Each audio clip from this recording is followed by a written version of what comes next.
Tanel Tamm, proovin siis hoida tempot, sest 2 tundi on meil ees ootamas palju ettekandeid.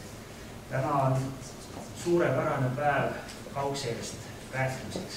Vaadata aknast välja, siis sellist väljakutseid peaks jaguma. Kõigepealt siis tuleb juttu siin mõõteseadmetest ja siis tuleb juttu pilvedest. Mitut sorti pilvedest. Ja siis me räägime veel järvedest ning puistangu mahtude arvutusest. Palun! Tere hommikust kõigile, mina olen Kaar Kuus, laboratooriumi kaugseire töörühma vanemteadlane ja räägin natukene ühest võrdlusmõõtmisest, mis meil siin eelmisel aastal toimus. Saatan ringi käinud selle sama projekti brošüüri.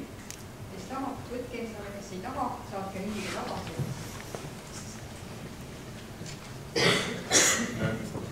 Jah, nagu Tiia juba mainis, see võrdlus toimus ühe Euroopa Kosmoseagentuuri rahastatud projekti raames. Kindlasti nimetame siin näha eesti keeles võiks öelda usaldusväärse tugiskaala määramine veeseire satelliitidele.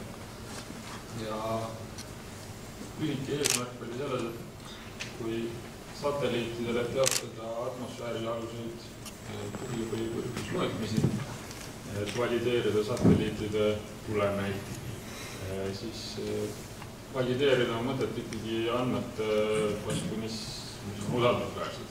Ja seda usaldusväärselt tagatakse eelkõige 2 võtmeaspektiga. Üks on mõõtmiste jälgitavus rahvusvahelise S-ühikute skaalani ja teine on see, et mõõtmistel peab olema hinnatud mõõte määramatus, sest ükski mõõtmine ei ole ideaalne.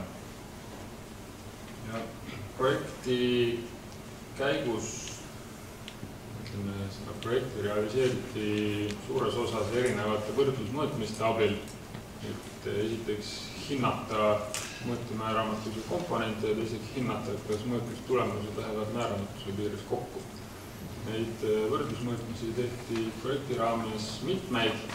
Alustati sellest mõõtühikute skaala poolt, et kõigepealt võrreldi radiomeetriliste kalibreerimiste etalone omavahel ja seejärel juba siis kaugseire radiomeetreid, mida kohtmõõtmiste jaoks kasutatakse.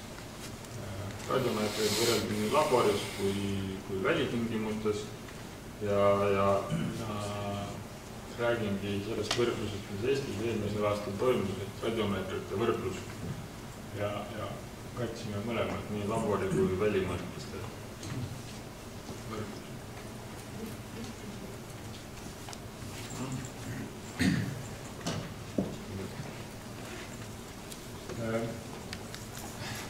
Meie võrdlus siis kandis lühinimetust LCE2. Üks oli see etalonide võrdlus, 2 oli meil liin ja toimus ka Tartu observatooriumis eelmise aasta maikuus. Koosnes 3 olulisest etapist. Esimene etapp oli kõigi võrdluses osalevate radiomeetriline kalibreerimine vahetult enne võrdlust, mis toimus samas meie laboris. Seejärel oli kirkuse ja kiiritustiheduse radiomeetrite võrdlemine laboritingimustes, millele järgnes võrdlemine välitingimustes Käriku järve ääres. Osalejaid oli 11 erinevast instituudist, valdavalt Euroopast, aga 2 ja näiteks Kanadast. Ja meil oli hea meel tõdeda, et oli ka 2 seadmetootjat esindatud, Atlantic ja Simmel. Seadmeid oli palju. Suur osa neist oli sarnased, ehk umbes pooled osalejad osalenud seadmetest olid Saksamaal toodetud Krios Ramses tüüpi radiomeetrid, mis on Euroopa seirajate hulgas väga levinud. Ja ülejäänutest omakorda umbes pooled olid Atlantic ja OCR radiomeetrid, mis on Inglismaal ja Põhja-Ameerikas võib-olla rohkem levinud kasutajates. Ja tänu sellele, et pooled seadmed olid ühte tüüpi, siis mõnes mõttes võib öelda, et võib-olla natukene on need tulemused ka nende suunas kallutatud. Algas kõik siis, nagu ma ütlesin, radiomeetrilisest kalibreerimisest. Meil oli etalon kiirguur, mille kiirgust mõõtes seoti seadmete näidud RASi ühikutega. Ja laboris kiiritustiheduse võrdluskatse toimus tegelikult samal töökohal, kus radiomeetriline kalibreerimine mõnede väikeste erinevustega. Esiteks me objektina ei kasutanud enam mitte etalonlampi kalibreeritud kiirgusallikat, vaid sarnast lampi, aga kalibreerimata ehk siis tundmatu allikas, mille kiirgust tuli mõõta.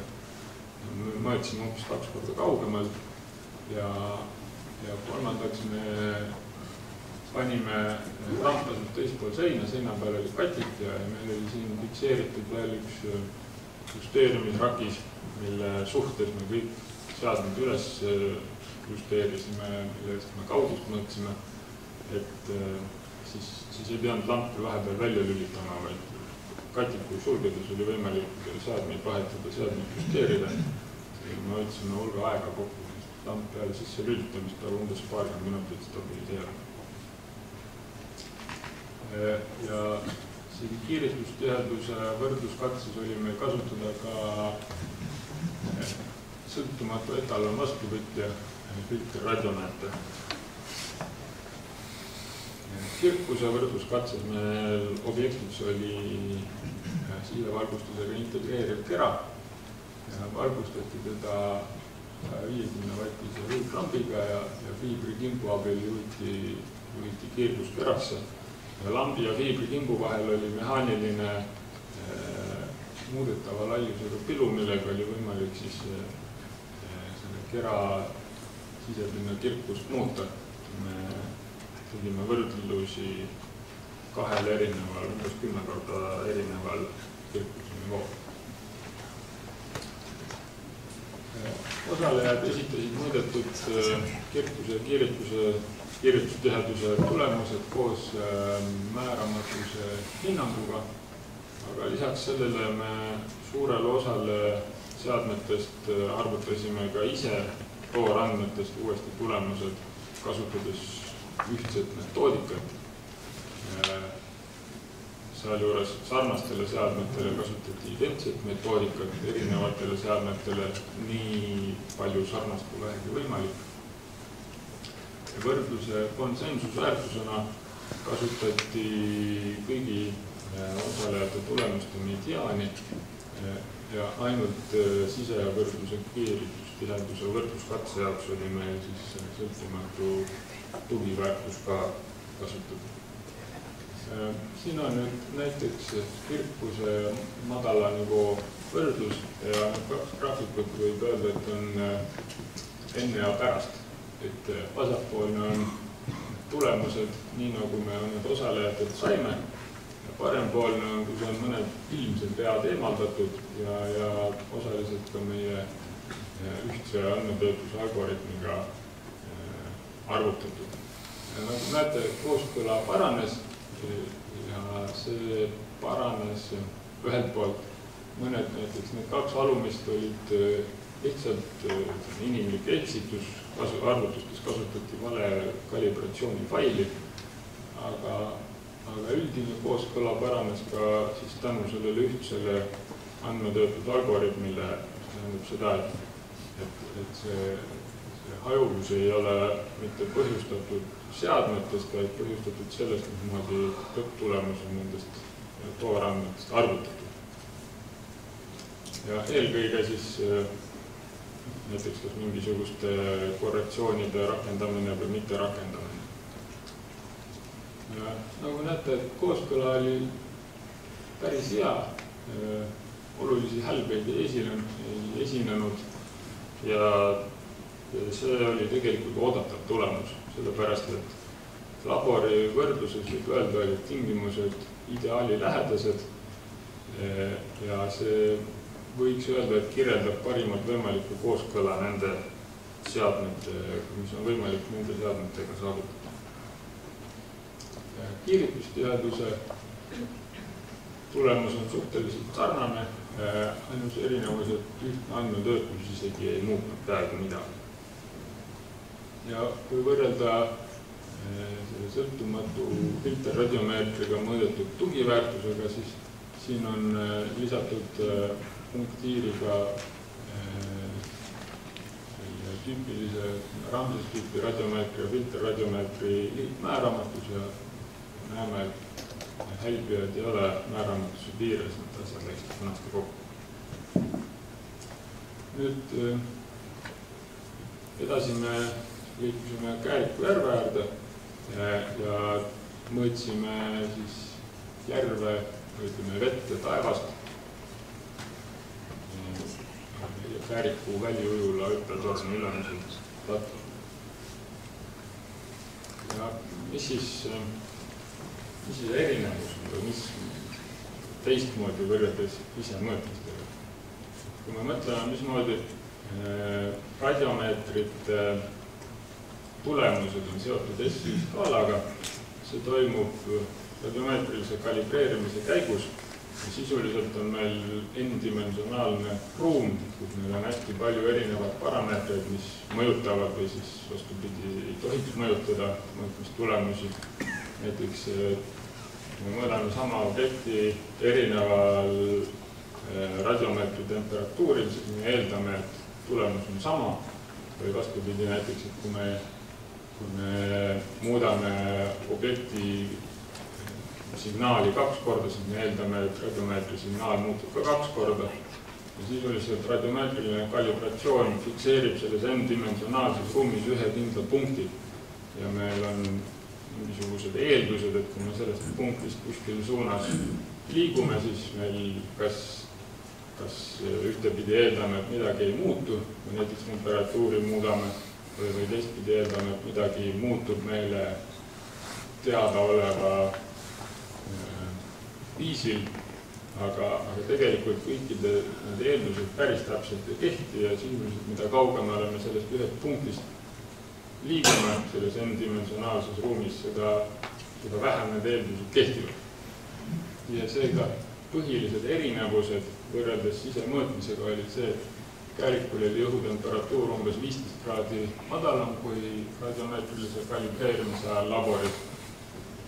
Võrdlusobjektide signaal erines spektraalse koostise poolest kalibreerimisallika õhuklambi signaalist. Kiiritustiheduse nurkjaotus erines oluliselt radiomeetrilise kalibreerimise kasutatud geomeetriast, mille õhuklamp asus sensori optilisel teljel, samas kui väljas meil mõõdame kiirgust tervel pool sfäärist. Ja loodusliku võrgustatuse ajalise muutlikkuse tõttu ei olnud võimalik teha kordusmõõtmisi erineva integreerimise ajaga, mis on vajalik mittelineaarsuse korrektsiooniks ehk välimõõtmistel on mittelineaarsuse korrektsiooni rakendamine. Selleks, et seadmed suunata samale objektile või võimalikult täpselt neid justeerida sarnaselt, oli valmistatud spetsiaalsed raamid, kiiritustiheduse sensorite jaoks üks raam ja kirkuse sensorite jaoks teine raam. 2 päeva jooksul me mõõtsime 30 nii-öelda mõõtejaama, mis olid siis 5-minutilised intervallid, mille jooksul osalejad kõik korraga registreerisid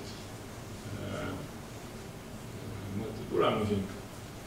Samal ajal, kui seadmed olid suunatud ühes suunas või ühel objektile. Aga ilm ei olnud meil just kõige parem. Seetõttu me edasise analüüsis ei kasutanud kõiki 30 mõõtejaama, vaid võtsime ühe spektraalkanali aegrea ja valisime välja need jaamad, kus 5 minuti jooksul signaal kõige vähem muutus. Ja valimisse jäi meil 4 kiiritustiheduse jaama ja 5 kirkuse jaama, kusjuures kirkuse puhul 3 tükki oli sinine taevas, üks oli vesi pilvevarjus ja üks oli vesi otseselt päikesevalgus. Ja nagu näeme, et siin kuskil poole peal mõnel puhul signaal muutus ebastabiilseks, siis me lõikasime selle osa ära, kasutasime analüüsis ainult esimest 2 või 3 minutit. Taevakaamera pildid nende valimisse jäänud jaamade korral, nagu näete, pilvi oli palju, ilme oli olnud hea, püüdsime neid auke seal pillude vahel nii hästi kui halvasti, kui saime. Kirkuse võrdlusobjektid ka foto näol, need on, need ringide asukohad ei ole täpsed sensorite vaateväljad, sest fotod on tehtud fotokaamerat käes hoides enam-vähem sinna suunda, kus need sensorid vaatasid. Ja ringid tähistavad erinevate seadmete vaateväljasid. Keskmine kõige väiksem ring on WISP, umbes 3-kraadine vaateväli.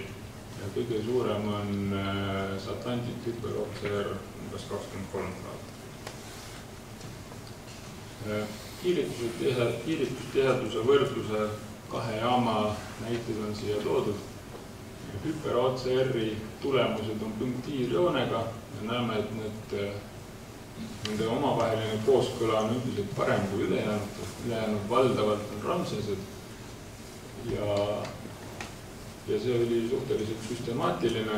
Samamoodi oli süstemaatiline mõnede üksikute sensorite üsna tugev hälbimine, näiteks siin see joon ja see joon üsna sarnaselt hälbivad. Samas labori võrdluses läksid kõik omavahel hästi kokku. Sinise taeva kirkuse puhul on olukord mõnes mõttes vastupidine, ehk siis punktiirjoonega Atlantic Hyper OCR-i tulemused hajuvad omavahel rohkem, eriti pikematel lainepikkustel ja need, mis siin valdavalt heas kooskõlas on, need on trios Ramsese tulemused ja mõned üksikud, mis siin eriti palju hajuvad, need on WISP-id. Aga tuleb muidugi tähelepanu juhtida ka sellele, et WISP on mõeldud käest mõõtmiseks, on sellise hea ergonoomilise kujuga käes hoidmiseks, aga täiesti katastroofilise kujuga justeerimiseks. Väga raske on teda kuskile kindlasti suunda sihtida ja seega justeerimise määramatuse komponent võib olla üsna suur. Ja võrdluseks ka veekirkuse tulemus pilvevarjus. Näeme, et need hajuvus on üldiselt oluliselt suurem kui laborimõõtmiste puhul, mis mõneti on ka oodatav tulemus, sest mõjutegurid on tugevamad. Ja kui vaadata neid mõõdetud spektreid, siis 4 kiiritustiheduse spektrit on kõik üsna ühte nägu ja ka tulemused olid üsna ühte nägu, nagu me 2 graafikul nägime. Kirkuse puhul on ülemised on taeva kirkus, alumised on vee kirkus. Ja näeme, et vesi on väga tume objekt ja see on ka üks põhjus, miks tulemused rohkem hajuvad, lihtsalt signaalmüra suhe läheb. Kokkuvõttes sisevõrdlusel oli sensorite vaheline kooskõla oli rahuldav. Nagu ma ütlesin, see oli ootuspärane tulemus, sellepärast et tingimused olid ideaali lähedased. Esiteks kõik radiomeetrid olid värskelt kalibreeritud, kasutades samu etalone, kasutades sama laborit, kasutades sama metoodikat, sama operaatori poolt. Võrdluskatse toimus ka samas laboris, kus ka radiomeetrid kalibreeriti. Keskkonnatingimused olid sarnased, katseobjektid olid oma spektraalsete omaduste poolest sarnased. Ehk siis me ei olnud kuigi kaugel sellest kalibreerimist tingimustest. Määramatuse koondtabelis domineerib radiomeetrilise kalibratsiooni määramatus. Ühtne andmetöötlus pisut parandas kooskõla, aga kõik need inimeslikud eksimused, mis meil kõrvaldatud said, tegelikult tõenäoliselt tavalise mõõtekampaania käigus oleks jäänud üldse määramata. Nad olid suhteliselt väikesed, mõni protsent ja seda ei pruugi märgatagi, kui ei ole millegagi võrrelda. Välimõõtmistel kooskõla oli halvem kui sisemõrdlusel, see oli ka oodatav tulemus tegelikult, sest tingimused ei ole nii kallitavad ja tingimused on oluliselt juba erinevad võrreldes radiomeetrilise kalibratsiooniga. Sisemõõtmisega võrreldes kirkuse sensorite puhul omavaheline kooskõla halvenes umbes 2 korda ja seda võib seletada nende suuremate välismõjudega nagu temperatuur, spektraalne hajuvalgus, mittelineaarsus, objekti ebaühtlus. Kiiritustiheduse sensorite kooskõla halvenes välimõõtmistel umbes 5 korda. Seda nende teguritega enam ainult nendega seletada ei saa. Me eeldame, et tõenäoliselt on siis põhjuseks koosinus hajutajate erinevus ja kõrvalkalle ideaalsest koosinus tunnusjoonestest. Kui me kalibreerime niimoodi, et kiirgusallikas on optiliselt teljel ja eeldame, et kui me liigume selle kiirgusallikaga optiliselt teljelt ära, siis see tundlikkus sõltub vastavalt koosinusfunktsioonile, siis tegelikult see eeldus 100% ei kehti. Ja need erinevused koosinusest on erinevate sensorite puhul erinevad. Tõenäoliselt sellest ka hajumine. Ja kui me vaatame neid enam esindatud sensorite gruppe Trias, Ramses ja Atlantic Hyper OCR, siis need käitusid mõnes mõttes erinevalt. Kirkuse puhul oli Ramses paremini omavahel kooskõlas, kiiritustiheduse puhul siis vastupidi olid Atlantic Hyper OCR-id omavahel paremini kooskõlas. Ja need erinevused jällegi eeldatavasti on põhjustatud sisendoptika erinevast konstruktsioonist. Aitäh!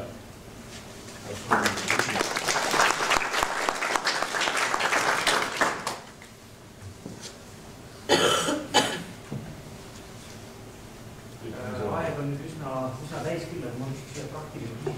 Kas ma saan õigesti aru, et partnerid sellised kaasa olid siia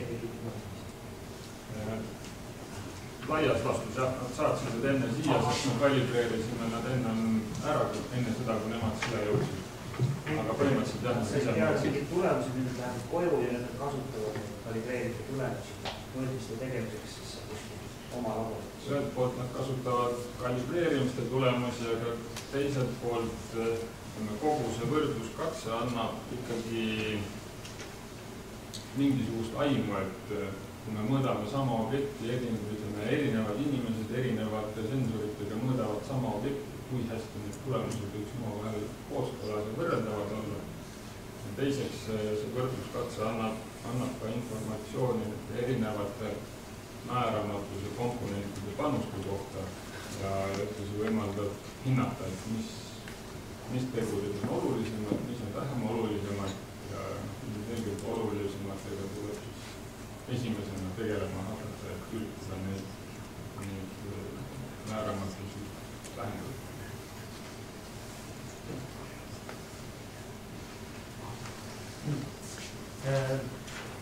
Aga aitäh, Joel, siis järgmisena